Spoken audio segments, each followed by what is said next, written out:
దేవుడా, నా మంచి దేవుడా, పరలోకంలో ఉండే ప్రభువా, నాకు కొంచెం నా మీద దయ చూపయ్యా.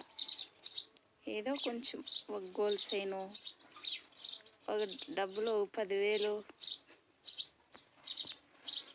ఏదో ఒకటి మా మీద కనికరం చూపించి మాకు కొంచెం ఇయ్యయ్యా. నీకు ప్రార్థన చేసుకుంటే ఇస్తావంట. ఇప్పుడే మా అన్న ఫోన్ చేసి చెప్పినాడు. నా కోసరం కాకపోయినా మా అన్న కోసరమైనా మన అకౌంట్లో 1,00,000 రూపాయలు పడేడుగా స్వామి. ప్రార్థన చేసేది ఎట్లా నాకు తెలీదు, నేర్చుకొని మళ్ళీ ప్రార్థన చేస్తాను మా అన్న కోసం. సాయంత్రం కొందరికి వాని అకౌంట్లోకి పడేడుగా చేసుకోను. లేకపోతే ఒక గోల్ సైన్ అన్నా దొరికేడుగా చెయ్యి. లేకపోతే వాడు అన్నము నీళ్ళు సాలిచ్చేస్తాడంట.